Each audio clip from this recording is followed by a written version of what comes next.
کوئی بات نہیں بھائی جان، انہوں نے ناشتہ کر لیا ہے، گھر سے ایسے ہی آ گئے تھے، نازلی نے کہا۔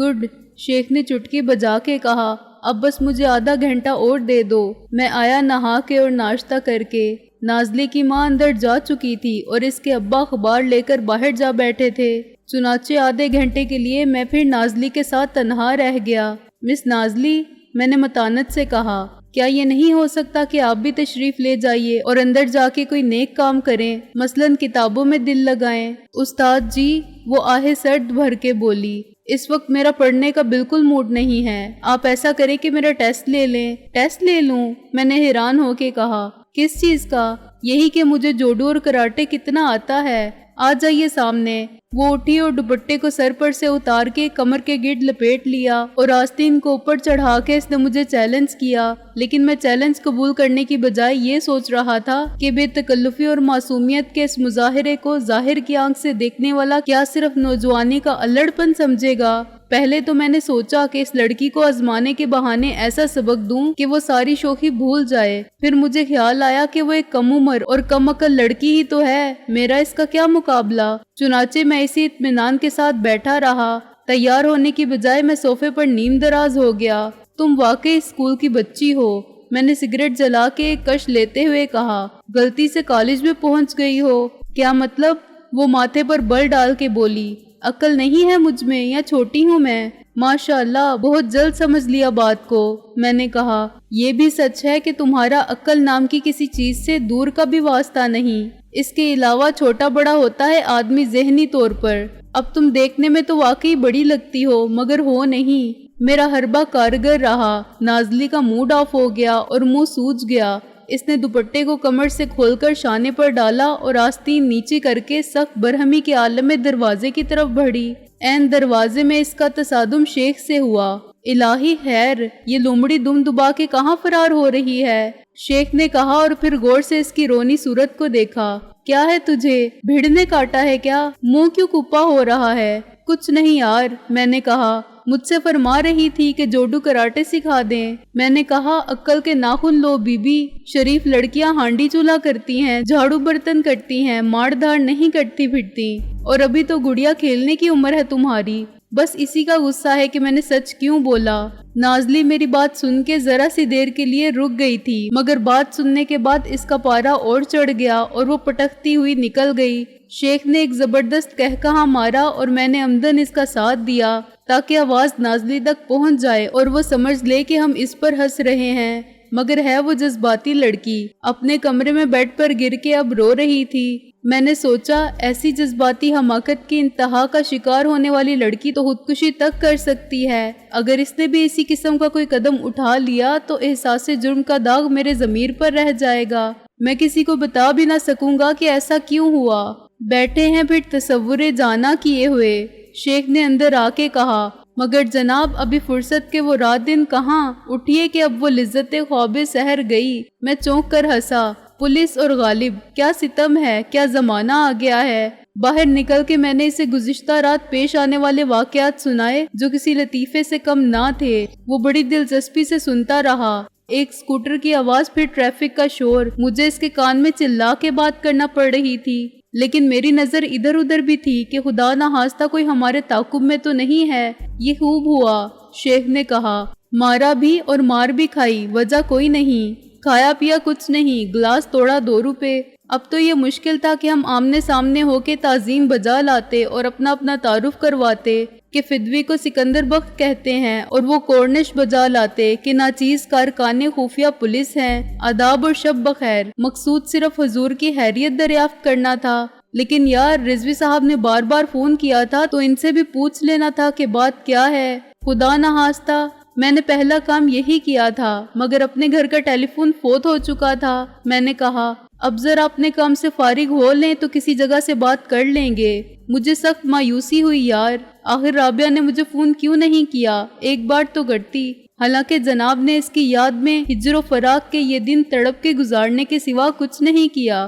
شیخ ہنسا۔ صبح کرنا شام کا لانا تھا جوئے سیر کا، رات اختر شماری کرتے گزرتی تھی اور دن اسے ٹیلی فون کرتے۔ میں اسے کس طرح فون کر سکتا تھا یار، وہاں اتنے لوگ ہیں اور پھر وہاں کے حالات۔ میں نے ہفت سے کہا، تو اس کے لیے یہ پرابلم نہیں تھی کیا؟ شیخ نے کہا، سب کچھ نظر انداز کر کے تمہیں حال دل زار بتاتی رہتی۔ اسے تو معلوم تھا نا یار کہ میں یہاں اکیلا ہوں۔ میں نے کہا، فرض کرو وہاں انکل رضوی یا شیروانی صاحب میں سے کوئی ریسیور اٹھا لیتا تو میں بیمار پرسی کے بجائے کہتا کہ ذرا میری منصوبہ کو بلائیے۔ یار وہ بڑی پریکٹیکل لڑکی ہے، شیخ نے کہا۔ اس کے علاوہ وہ سمجھ رہی ہوگی کہ تم پہنچنے والے ہو، آج نہ صحیح کل عدالتی اجازت ملتے ہی آ جاؤ گے۔ عدالت کی اجازت ملے 24 گھنٹے ہونے کو ہیں، اور جناب کہاں جا رہے ہیں؟ مزنگ۔ میں تو مارا گیا شیخ صاحب، دونوں طرف سے۔ میں نے کہا، ادھر محسن کو گلا ہوگا تو دوسری طرف رابعہ کو بھی کہ میں اپنے ایڈونچر سے باز نہیں آیا۔ حالانکہ خدا گواہ ہے میں جانے کی نیت کر کے ہی تیرے پاس آیا تھا، اور نازلی سے 1000 نقد بھی اسی مقصد کے لیے مانگے تھے، مگر آگے جو کچھ ہوا اس میں میرا کیا قصور؟ مجھے یہ خیال بھی آیا کہ اگر وہ لڑکی مجھے زبردستی چائے پینے اور پھر خواہمخواہ ایک سہیلی کے گھر چھوڑ کر آنے پر مجبور نہ کرتی تو میں بہت پہلے تھانے پہنچ جاتا۔ اس وکیل کے آنے سے پہلے میں بادامی باغ کے اڈے پہنچ جاتا اور اس سارے جھمیلے سے بچ جاتا۔ لیکن بات وہی ہے کہ نصیب کا لکھا آگے آتا ہے، اور خدا کا کوئی کام مصلحت سے خالی نہیں۔ میری موجودگی کے باعث ہی شیخ بچ گیا تھا۔ تو نے اس کانسٹیبل کو بریف کر دیا ہے نا کہ اسے حشمت خان سے کیا کہنا ہے؟ میں نے کہا، ہاں وہ بہت نروس تھا، لیکن میں نے کہا کہ جوان جب اوکھلی میں دیا سر تو موسلی کا کیا ڈر؟ شیخ نے کہا، اب ڈٹے رہو اپنے بیان پر۔ حشمت خان کو شاید یاد ہی نہ آئے کہ اس نے کب کس کو ڈک دینے کے احکامات صادر فرمائے تھے اور اس کا کیا جرم تھا۔ ہر روز یہ ذرا مختلف بات ہے شیخ، میں نے کہا۔ اگر وہ کانسٹیبل کسی ایرے گہرے نتھو خیرے کا نام لیتا تو حشمت خان شاید مخمسے میں پڑ جاتا، لیکن استاد پیڈرو کا نام ایسا نہیں کہ وہ اچھل نہ پڑے۔ وہ استاد پیڈرو کی صورت ہی نہیں پہچانتا۔ اس کے معاونین میں سے ایک ہے، دوسرا میر محمد تھا جو اب نہیں ہے، تیسرا کوئی نقلی ڈی ایس پی سراج ہے۔ خیر اب وہ کانسٹیبل تو اپنے بیان سے 1 انچ نہیں ہٹے گا۔ ویسے بھی وہ گل محمد ہے، زمین جنبت نہ جنبت گل محمد۔ شیخ نے کہا، اسے اپنی جان بھی تو بچانی ہے۔ وہ اڑ جائے گا کہ اس نے حشمت خان کے کہنے پر روزنامچے میں اندراج کیا تھا۔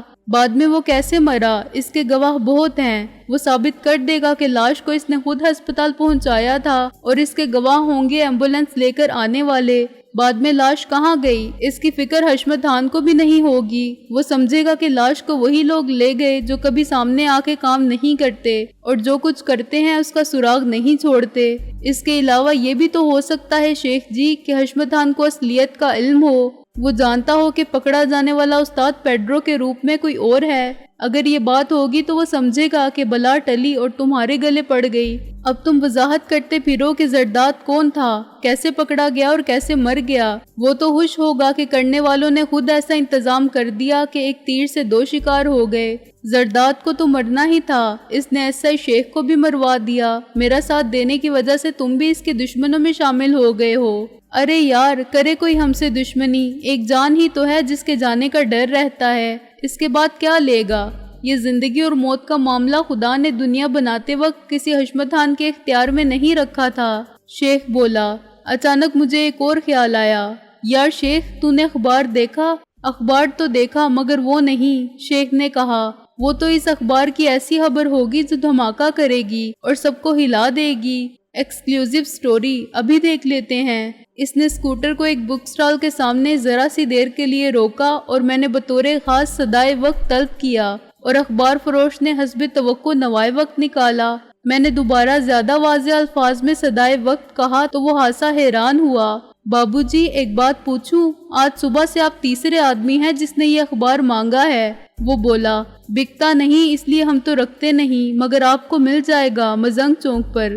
ہم آگے روانہ ہو گئے۔ مزنگ چوک کی ایک دکان سے بالآخر صدائے وقت دستیاب ہوا۔ میں نے بڑے اشتیاق سے پہلا صفحہ کھولا۔ اس پر ملکی و غیر ملکی اور اندرون اضلاع کی سب اہم خبریں تھیں، مگر وہ خبر نہیں تھی جس کی ہمیں تلاش تھی۔ میں نے وہ صفحہ دیکھا جس پر شہر کی خبریں تھیں۔ ہر اخبار کا ایک صفحہ مقامی نوعیت کی خبروں اور اعلانات وغیرہ پر مشتمل ہوتا ہے۔ اس پر بھی ایسی کوئی سنسنی خیز ہیڈ لائن نہیں تھی جس میں کسی ایس ایچ او میر محمد کے گھر میں ہونے والی واردات کا ذکر ملتا۔ بقول شیخ کے اس میں کوئی ایکسکلوزیو سٹوری نہیں تھی جس کے ساتھ ان بچوں کی تصویر بھی ہوتی جنہوں نے اخبار کو یہ خبر فراہم کی تھی۔ یہ کیا چکر ہے شیخ؟ میں نے اخبار الٹ پلٹ کر اس کے حوالے کیا۔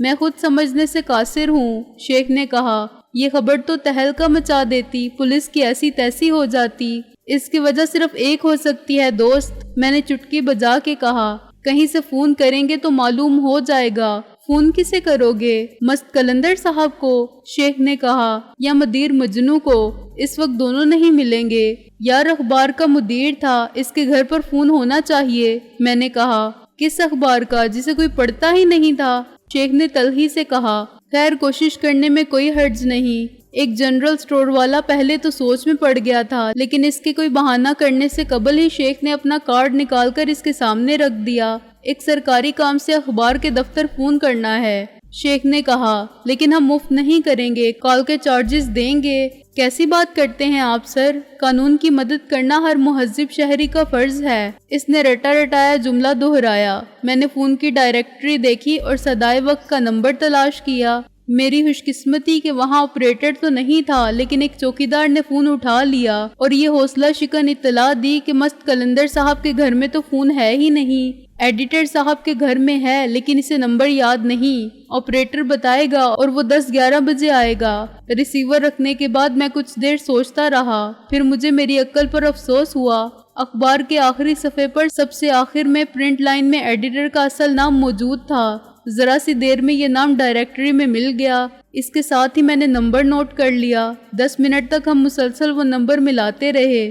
گھنٹی بجتی رہی لیکن ریسیور کسی نے نہیں اٹھایا۔ یہ رات کو جاگنے والی مخلوق ہے شیخ جی، میں نے سوچتے ہوئے کہا۔ گھوڑے گدھے سب بیچ کر سو رہے ہوں گے، کہیں کوئی ایسی ویسی بات نہ ہو، شیخ نے سوچتے ہوئے کہا۔ میرے ذہن کو ایک جھٹکا لگا۔ مجنو صاحب کے ساتھ بہت کچھ ہو سکتا تھا کیونکہ بچے انہی کے پاس تھے اور وہ ٹیپ بھی۔ اس امکان کو مسترد نہیں کیا جا سکتا تھا کہ میر محمد کی بیوی تشدد کی تاب نہ لا کے سچ بولنے پر مجبور ہو گئی ہو۔ مست قلندر صاحب تو بچوں کو ایسے ہی مل گئے تھے، لیکن انہوں نے بڑی عقل مندی کا ثبوت دیا تھا کہ بچوں کو ٹیپ سمیت آگے ارسال کرنے سے پہلے ٹیپ کی ایک نقل بنوا کے اپنے ریکارڈ روم میں رکھوا دی۔ دلاور اینڈ کمپنی کو بھی معلوم ہوا ہوگا تو صرف یہی کہ بچے ٹیپ لے کر ایڈیٹر صاحب صدائے وقت کے پاس جا پہنچے۔ وہ دوڑے ہوں گے کہ راز کے تشتے ازبام ہونے سے قبل ہی کوئی بندوبست کر لیں۔ خبر کی اشاعت کے بعد انہیں نہ مجنو صاحب کو مارنے کا کوئی فائدہ ہوتا، نہ ان کی لیلا کی نشانیوں کو ظلم و ستم کا نشانہ بنا کے جو خبر چھپ جاتی وہ زمانے کو معلوم ہو جاتی۔ اخبار معمولی ہو تو کیا، ایڈیٹر تو ایڈیٹر ہی ہوتا ہے۔ ایک معمولی رپورٹر کے ساتھ کوئی زیادتی ہو تو سارا قومی پریس آسمان پر اٹھا لیتا ہے۔ یہ ناممکن تھا کہ وہ اخبار کے دفتر پر حملہ کر دیں اور ایڈیٹر کو اٹھا لائیں۔ اتنا تو وہ بھی سمجھتے ہوں گے کہ اخبار کا ایڈیٹر احمق نہیں ہوتا، اس نے سب سے پہلے اپنی اور بچوں کی حفاظت کے لیے کوئی بندوبست کیا ہوگا اور اس ٹیپ کی نہ جانے کتنی نقلیں بنوا کے تقسیم کر دی ہوں گی۔ میں اور شیخ یہ بات جانتے تھے کہ میر محمد کی بیوی مست قلندر صاحب کا نام نہیں جانتی تھی اور نہ اسے علم تھا کہ بچے اس کے پاس جا پہنچے ہوں گے۔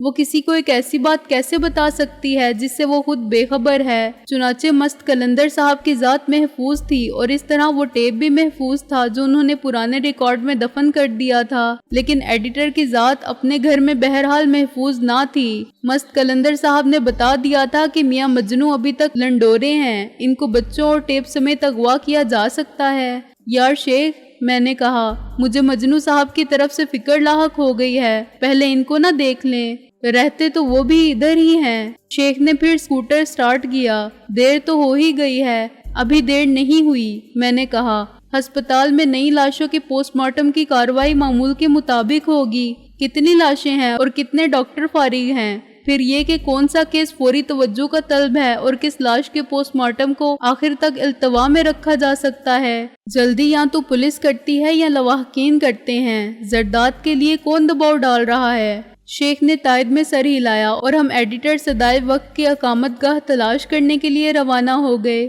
پتہ زیادہ مشکل نہیں تھا، لیکن ایڈیٹر کوئی ایسی شخصیت نہیں ہوتا جو ہر روز چمکتی دمکتی مرسیڈیز میں گزرتا ہو تو زمانہ دیکھتا اور سلام کرتا ہو۔ وہ دانشور قسم کا، اپنے خیالوں میں اور اپنے حال میں مست رہنے والا، اپنے حلیے کی پرواہ نہ کرنے والا اور غریب نظر آنے والا شخص ایسا نہ تھا کہ اسے سب پہچانتے۔